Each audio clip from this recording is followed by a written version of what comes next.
यह हर समय झूठ बोलने वाला वकील अचानक झूठ बोल ही न पाए तो कितनी अजीब अजीब और मजेदार घटनाएं होंगी। लाओ जिन इस शहर का सबसे बड़ा गोल्ड मेडल वकील है। वह काले को सफेद और मरे हुए को जिंदा साबित कर सकता है। चाहे उसकी क्लाइंट 7 मर्दों के साथ धोखा कर चुकी हो और पति ने रंगे हाथों पकड़ भी लिया हो, फिर भी वह सीना ठोक कर भरोसा दिला देता है कि केस जरूर जीतेगा। वह पीड़ित बनने की ऐसी कहानी गढ़ता है कि क्लाइंट खुद को सच में पीड़ित समझने लगती है। इतना भावुक हो जाती है कि लगभग लाओ जिन को अपना 8वां आदमी ही मान लेती है। लाओ जिन की ज़बान की सफाई सिर्फ काम तक सीमित नहीं है, जिंदगी में भी वह हर वक्त झूठ बोलता रहता है। पत्नी अब और सहन नहीं कर पाई और उससे तलाक ले लिया। जब उसने देखा कि उसकी एक्स वाइफ ने नया बॉयफ्रेंड बना लिया है तो जलन के मारे उसके दांत खट्टे हो गए। सच ही कहा है, औरत का मुंह बंद करना मुश्किल है, लेकिन मर्द अगर पीछा करे तो कम से कम आधा महीना तो लगा ही देता है। बेटे से झूठ बोलना तो उसके लिए रोजमर्रा की बात है। 10 बातों में 11 झूठ। हमेशा कहता है कि बेटे के साथ खेल खेलने जाएगा, मैच देखने जाएगा, लेकिन एक बार भी पूरा नहीं किया। स्कूल में बच्चे उससे पूछते रहते हैं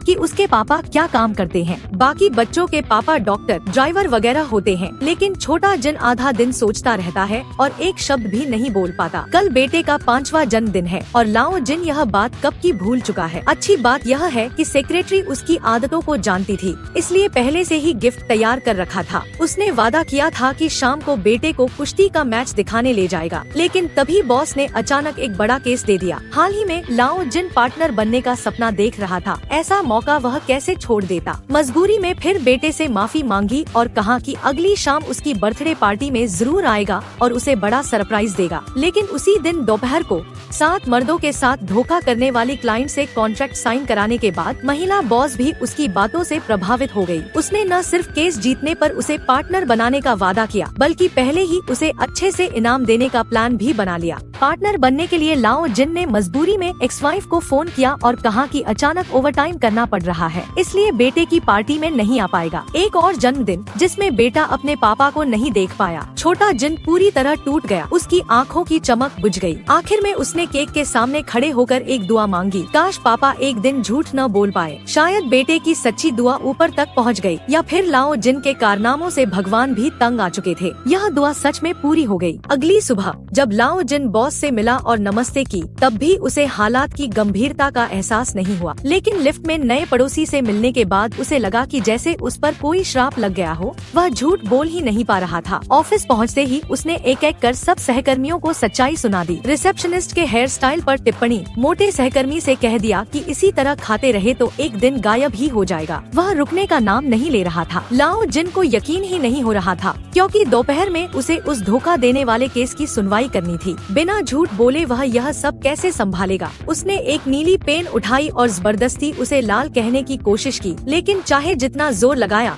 लाल शब्द मुंह से निकल ही नहीं पाया। लाओ जिन ने हार नहीं मानी, बोला अगर बोल नहीं सकता तो लिख तो सकता हूँ। लेकिन हाथ भी उसकी नहीं सुन रहा था। उसने हाथ को धमकाया कि अगर नहीं लिखा तो तोड़ दूंगा।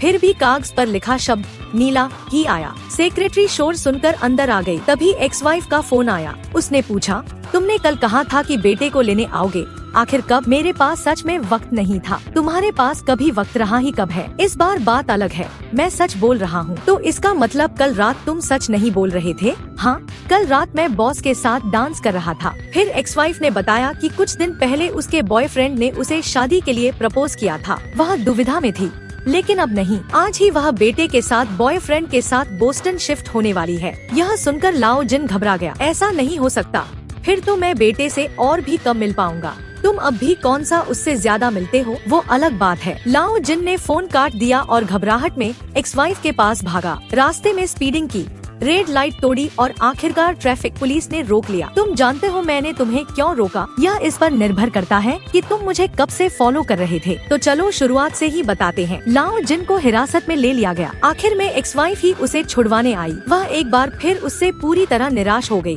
अब इसका मुझसे कोई लेना देना नहीं है। बेटा तुम्हें बहुत चाहता है, लेकिन तुम उसे हमेशा झूठ बोलकर चोट पहुंचाते हो। क्या यह उसके साथ न्याय है? अचानक मुंह से निकल गई सच्चाई ने लाओ जिन को यह समझा दिया कि वह अपने बेटे का कितना कर्जदार है। वह एक्स वाइफ से गिड़गिड़ाकर एक और मौका मांगता है।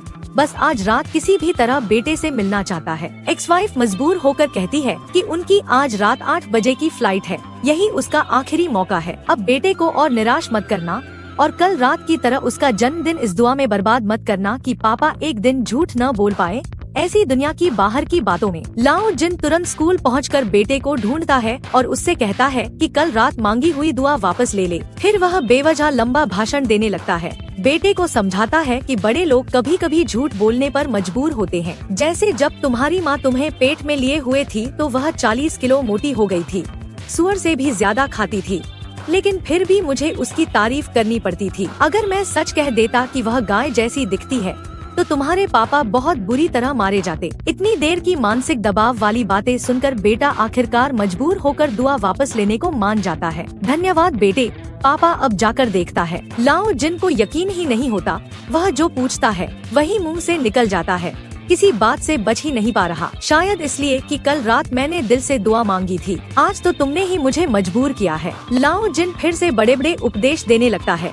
इस दुनिया में हर इंसान झूठ बोलता है, तुम्हारी माँ भी इससे अलग नहीं है, यहाँ तक कि तुम्हारे पसंदीदा खिलाड़ी भी। क्या हुआ, अब बोल क्यों नहीं रहे? दर्द वाली जगह छू गई क्या? कंपनी लौटने पर सेक्रेटरी ने देखा कि वह सिर झुकाए बैठा है और पूछा क्या हुआ। लाओ जिन ने शुरू से अंत तक सारी बात बता दी। सेक्रेटरी को जरा भी भरोसा नहीं हुआ, ऐसी अजीब बात कहाँ हो सकती है। लाओ जिन ने कहा चाहो तो आजमा कर देख लो। नतीजा यह हुआ कि सेक्रेटरी डरकर भाग गई। उनकी बातें लीडर ने चोरी छिपे सुन ली। उसे लगा कि यह लड़का उसका खा पी कर भी संतुष्ट नहीं है, तो बदला लेने का एक आइडिया उसके दिमाग में आ गया। शेयर होल्डर मीटिंग चल रही है, जाओ अपने पार्टनर बनने की बात वहीं रखो। आओ पहले अपनी मीठी जुबान से हमारे बड़े बॉस की तारीफ करो। लाओ जिन ने जो बोलना शुरू किया उससे सारे बड़े अधिकारी डर के मारे सांस तक नहीं ले पा रहे थे। लेकिन बॉस तो बॉस ही था।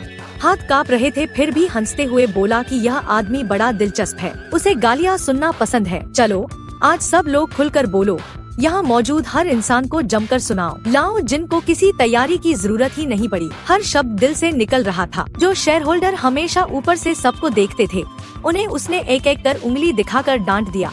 एक भी बात दोहराई नहीं। अधिकारी नाराज भी नहीं हो सकते थे, उल्टा मुस्कुराकर सहना पड़ा। यह सब देखकर महिला लीडर भी हैरान रह गई।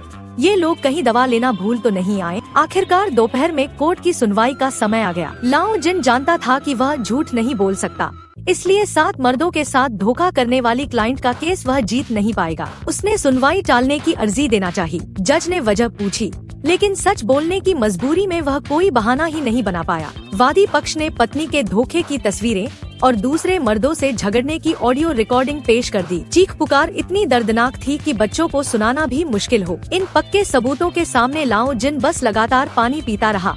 फिर शौचालय जाने का बहाना बनाकर समय खींचने की कोशिश की। दिमाग तेज होने के कारण उसे एक और तरकीब सूझी, खुद को नुकसान पहुंचाकर समय टालने की। वह खुद को पीटने लगा, आंखों में हैंड वॉश डाल लिया, कपड़े फाड़ डाले, शरीर पर कचरा डाल लिया, यहाँ तक कि टॉयलेट की सीट से सिर पर जोर जोर से मारने लगा। जब वह खुद को अधमरा कर चुका था, तभी पहुँचे कोर्ट के सुरक्षा कर्मियों ने उसे देख लिया। जज भी दंग रह गया। किसने आरोपी के वकील को इतनी बेरहमी से पीटा? इस हालात में जज को मजबूरन सुनवाई टालनी पड़ी, जब तक कि आरोपी का वकील आगे सुनवाई झेलने की हालत में न हो। तो क्या तुम अब भी जारी रख सकते हो? आखिरकार वह अपनी ही जुबान के कारण फंस गया। जैसा सोचा था, न सिर्फ वह क्लाइंट का बचाव नहीं कर पाया, बल्कि वादी के पक्ष में और भी सबूत पक्के कर दिए, यहाँ तक कि 6 नए सबूत और निकाल दिए। क्लाइंट गुस्से से आगबूला हो गई। कल तुमने मुझसे कैसे कैसे वादे किए थे? क्या तुम चाहते हो कि मैं सिर्फ 31 साल की उम्र में सब कुछ खोकर बदनाम तलाकशुदा औरत बन जाऊं? 31 साल सुनते ही लाओ जिन को कुछ गड़बड़ लगी। उसने सारे दस्तावेज पलट कर देखे। हर जगह उम्र 32 लिखी थी और उनकी शादी को 14 साल हो चुके थे। इसका मतलब क्या हुआ? इसका मतलब यह कि इस औरत ने अपनी उम्र झूठी बताई थी। शादी के समय वह नाबालिग थी। कैलिफोर्निया के कानून के अनुसार नाबालिग को किसी भी कॉन्ट्रैक्ट पर हस्ताक्षर करने के लिए अभिभावक की मंजूरी चाहिए, जिसमें शादी से पहले के समझौते भी शामिल हैं। इसलिए शादी से पहले साइन किया गया धोखा देने वाला खाली हाथ जाएगा वाला समझौता कानूनी तौर पर मान्य ही नहीं था। अब औरत ने कितने मर्दों के साथ धोखा किया यह मायने नहीं रखता। तलाक के कानून के मुताबिक उसे पति पत्नी की आधी संपत्ति मिलने का हक है, 11,40,000। बस अब आदमी के पास हार मानने के अलावा कोई रास्ता नहीं बचा था। हैरानी की बात यह थी कि क्लाइंट यही नहीं रुकी, वह बच्चे की कस्टडी भी छीनना चाहती थी, क्योंकि बच्चे की कस्टडी मिलते ही उसे और ज्यादा संपत्ति मिल सकती थी। एक तरफ अपने बच्चे से बेइंतहा प्यार करने वाला पिता था, और दूसरी तरफ बच्चे को पैसे कमाने की मशीन समझने वाली माँ।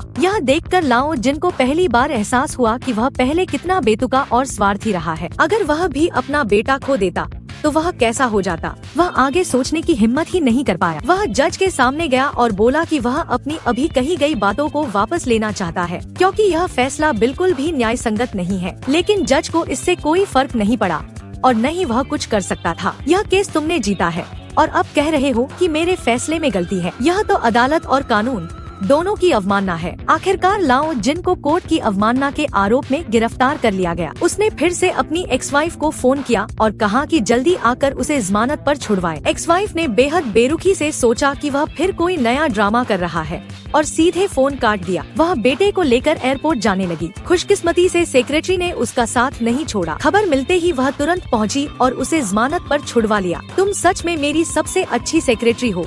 बाद में तुम्हारी सैलरी जरूर बढ़ाऊंगा। यह बात मैं बिल्कुल सच कह रहा हूँ। इसके बाद वह बिना रुके एयरपोर्ट की तरफ भागा, लेकिन फिर भी देर हो चुकी थी। जहाज उड़ान भरने की तैयारी में था। लाओ जिन हार मानने वालों में से नहीं था। वह सामान का एक बैग उठाकर तुरंत फास्ट ट्रैक से अंदर घुस गया। किसी तरह टेक ऑफ एरिया तक पहुंचा। फिर एक बोर्डिंग वाहन छीन लिया और जबरदस्ती जहाज का पीछा करने लगा। जब उसने देखा कि उसका बेटा उसे हाथ हिलाकर अलविदा कह रहा है तो लाओ जिन खुद को रोक नहीं पाया। उसने रफ्तार बढ़ाई और सीधा जहाज के आगे पहुंचकर उसे रुकवा दिया। बस किस्मत ने यहाँ भी साथ नहीं दिया। वह खुद गाड़ी रोक नहीं पाया और जोर से गिर पड़ा। दोनों पैरों में फ्रैक्चर हो गया। इसी वजह से उसे जेल जाने से कुछ समय की राहत मिल गई और उसे आखिरकार अपने बेटे से माफी मांगने का मौका मिल गया। उसने दिल में छुपी सारी सच्चाइयाँ एक एक कर बेटे से कह दी। पहले पापा समझ नहीं पाए, हमेशा झूठ बोलकर तुम्हें टालता रहा। जब तुम्हें खोने ही वाला था तब समझ आया कि मैं तुम्हें कितना चाहता हूँ, कितना प्यार करता हूँ और तुम्हारे बिना रह ही नहीं सकता। तुम्हारे बिना पापा सच में जिंदा नहीं रह पाएगा। पापा वादा करता है कि अब कभी तुमसे झूठ नहीं बोलेगा। पापा तुमसे बहुत प्यार करता है। पलक झपकते ही 1 साल बीत गया। फिर वही दिन आया, बेटे के जन्मदिन पर दुआ मांगने का दिन। आखिर में सारी जिम्मेदारी फिर उसी ईमानदार इंसान के कंधों पर आ गई। इस फिल्म का नाम है द लायर लायर। यह फिल्म मजेदार भी है और दिल को छू लेने वाली भी। मैं इसे सबको जोरदार तरीके से देखने की सलाह देता हूँ।